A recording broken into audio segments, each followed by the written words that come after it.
Hi everyone, this is the Lady Strange. Welcome to my altar room. If you're new here, welcome. And if you're returning, welcome and thanks either way. I'm happy to have you here with me and appreciate you watching.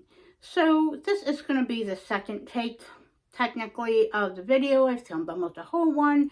I've already pulled cards. This is going to be the collective reading for the week of July 20th to July 26th because that's how I read and that's how I'm guided. So as I was just mentioning, to be honest, I was pulling cards.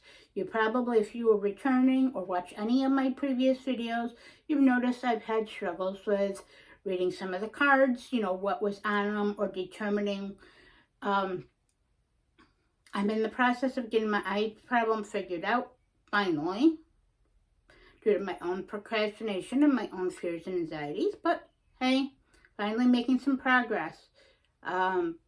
Yeah, I'm nearsighted, so it's not going to help as determined. Starting point is not going to be primarily with being able to hear, so you're going to have to bear with me with the cards on that. Just as I bear with others, it's you work with what you have and you make the best of it to empower yourself. But I have other issues, which explains a lot and gave me a lot of clarity about things from the past year or two that has happened to me. Things I didn't know, but gives me more of a stance on that. But my eye problem now is going to have to be further addressed, so I'll be going to a specialist for that. So that's just some context as to why I'm restarting and why the cards are already pulled. So this week, just to let you know, the archetype deck, again, that I already have them pulled, so I'm going to reread with what I already have. But this is what representative of the collective this week is the Dark Reflections Tarot by La Musai, I believe that is. It's sort of a beautiful indie deck. Look at that beautiful cracked obsidian background, my aesthetic, and look at that gilding. It is sort of, you can get it on Amazon, but it's sort of a indie deck price. It's worth every penny, and it's got a nice little guidebook, a nice box, and a very interesting voice, because it's kind of the flip side of the images and depictions, which of the traditional Rider-Waite system. But I love it, and it's got a lot of red and deep blues in it, and that rose reds and stuff. And it's got a feeling of left-hand path to it in many ways. So yes, a win-win for me on a different aesthetic and voice to represent the collective. And then the main oracle, no surprise, the lusty, beautiful, haunted manor oracle by Syrian Shadows. This is basically my favorite and home oracle. I'm just in love and lust with this. She's such an evocative voice.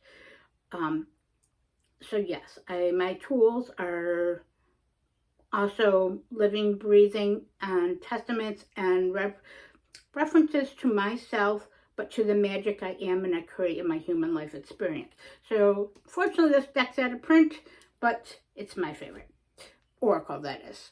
And lastly, this stepped out last week, also in the past couple weeks, the Void Tarot, which is also an indie tarot by Sari Nissan. She releases these in small batches, so in the past month or so, 2 months, I was fortunate enough to finally snag a copy of it. So this is the second edition, I believe. It reminds me of, as does the Haunted Manor, of being in a Victorian parlor, doing seances and readings in the spiritualist movement, having absinthe or a fine glass of wine and libation with candles and fumitory incense, and that dark and mysterious but opulent, and often things of old, and that gothic feel. So that's what that is. So without further ado, to actually get into the reading, this is going to be a interesting week, I feel. It's got some great advice. As I mentioned, I already know the vibes and the feelings. I just had to look at the cards, some of the cards I pulled. But yeah. But some of the cards would have actually, the Void Tarot meaning, would have actually done it a bit more justice if they were of a larger size and not so condensed or scrunched in. That's one of my bigger criticisms of it. But if that's my only criticism, I'm fine with it. So this, what represents this collective, now to get into the reading, as my guides want me to, and said stop rambling, is the Six of Pentacles. This is what this collective, which is also inclusive of myself, what we embody, what we can do, what we can put into action, what we have learned from, and what we can use and others can teach us to have an effective, empowered week, no matter what our lives present to ourselves, our circumstances. So the Pentacles, the Six of Pentacles in this case, this collective gives a lot to others, but not as much to themselves. And that means giving credit to themselves, acknowledging their worth, what they're putting forth to, and what they have put forth in this life, in their circumstances, but working what they're given. And you give more, but you receive enough. That's it. You've got to look at the different sides and perspectives of that. How much are you giving that you actually had to give, and are you overextending yourself? But are you also open to receiving and asking for help as needed and necessary, and using your resources? That's a gift that this collective has, is that you're so given, and that you give your resources, and when you have extra or you don't have extra, you still give. You're mindful of others. You're charitable. You put in the hard work and effort and give it. But be mindful of things being reciprocal and asking for that help. It's important to ask for help on that, and put forth the give and take. Everything is not a one-way street, but a two-way street. Whether it's our jobs, our careers, our home life, our relationships with others, and a relationship with ourselves, and what we work through, what we learn and put forth. So use your ability to give, but be mindful of what you're given, and be mindful of what you're receiving, and get that help if need be. Have a healthy exchange of energy, finances, and resources in the practical 3D effort you're making. This is all about what you're bringing into the day-to-day life experience, and tangible, and into the 3D. So this collective has that. It's very charitable, but make sure you can receive charity, ask for help as needed, and make sure others are giving you, and you are giving yourself, what you need, even on the material thing that can show tangible results in your day-to-day this week. The central door or message, brought to you by the Haunted Manor Oracle, is the Gargoyle. Silence your inner demons. This is a great message for all of us, no matter who we are or how we identify as a male or female, or what path or life we live and interact with and interacts with us. But silence your inner demons. You see how that light is coming down? It's a message that you're getting downloads, you're getting guidance, as I am. Now, demons are not necessarily a bad thing. You can befriend your personal demons or demons. I work with demons. They're not necessarily the bad rap they're given, or as I'm learning and experiencing. That's what life is, learning and experiencing. That's what magic is, but that's also what life is. So, with that being said, silence your inner demons. Inner demons are those things that either you created or others have created, or both, through life's experiences, through overthinking, overanalyzing, fears and anxieties, or perceptions and things that were pushed onto you, or that you may have overwrought with the feelings.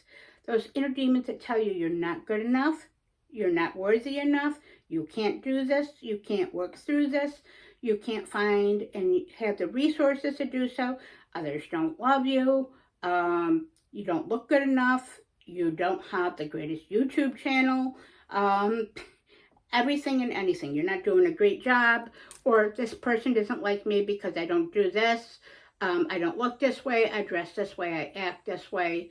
Yes, the inner demons is something. Give silence to them. You can listen, but silence them. They're not to overrule your life this week and your experience, or tell you of the mistakes or circumstances you may have made in the past.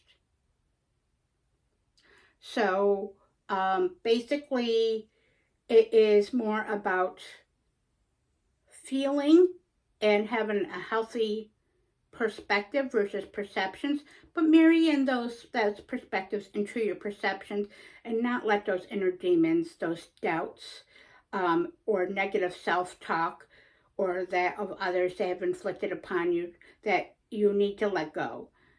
Use the light shining in to clear and cleanse that and alchemize it.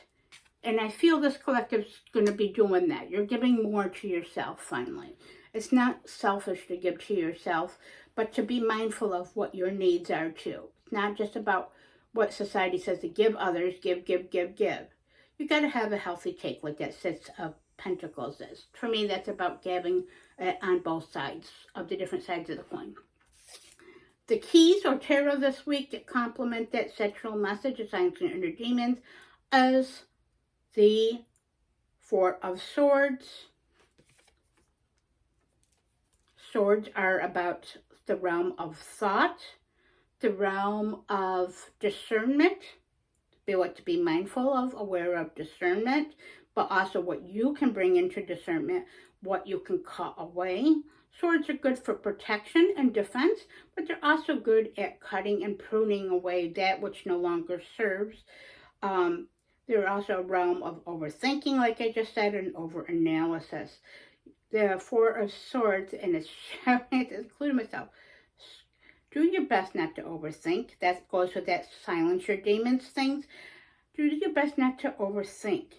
You need to give yourself a little bit of a mental break, a physical break. Your physical body's also speaking to this collective, just like myself, and I mentioned with eyesight. Give yourself a break. Take some rest. Take extra moments to breathe freely. Get an extra half an hour of sleep. Sit in stillness. Just be. You don't need to speak. You don't need to look at stuff, over time or overthink.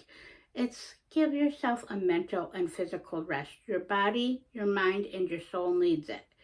And give those voices inside of you and what your unhealthy perceptions are. Reflect. Relax, reflect, and find truth and stillness and harmony this week, because that's what's going to empower this collective, and that's what's going to help to build the foundations you have been building and will continue to build as life and experience changes for each of us. It will help you in your future self, and your future self will be proud of what those little and big steps you have taken that lie the groundwork for your new and better, stronger, and empowered self, to be a better version of yourself for yourself and those others that matter in your life. And finally, the Three of Swords. So the Three of Swords, so we got swords this week, so it's a lot about thinking and discernment. Truth. That's a big thing. That's been screamed. Truth. From that Four of Swords. What is true? What needs to be discerned? What do you need to bring into discernment? Do others give you also a good perspective that maybe you should use to bring into discernment and discern your perspective?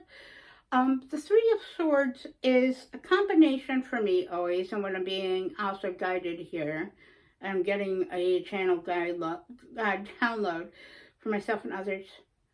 Be mindful of the pain that you've experienced throughout this life and the struggles you have. You're healing. Every day we're healing from, all of us have trauma. I don't care who we are, what life we've lived, or what stage of life we're in. We've all had traumas. But do we need to have those traumas keep persisting to harm ourselves or to harm our relationships and our human life experience? Or can we acknowledge those heartbreak, those sorrows, those things that never came to fruition that we wanted or we thought we needed, or maybe the mistakes we have, or what could have, should have been? It's all about, are you going to continue to keep inflicting pain on yourself and let others do so? Or are you going to have a healthier perspective on things and do your best to have a better perception this week by having certainty, cutting away and discerning what no longer serves, and embracing no matter what the future brings. And this week's going to bring a lot of truth.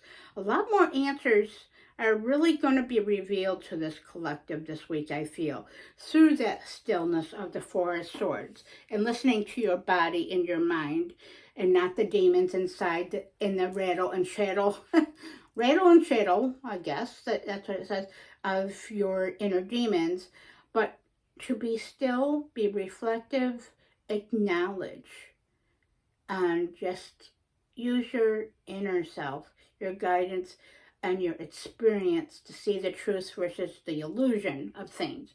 And stop causing yourself pain over past mistakes or things that others have done to you, your relationships, and that what isn't is.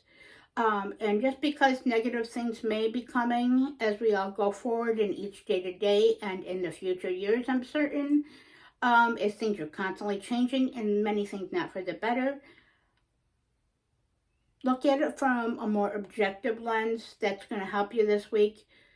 That's going to help you to heal that heartbreak and that pain. But use that heartache and pain as a way to move forward, to heal and propel yourself to a better alignment and a better version of yourself, and therefore a better version of for others and what you need and what this life needs to be forward. So it's going to be a very good week, I feel.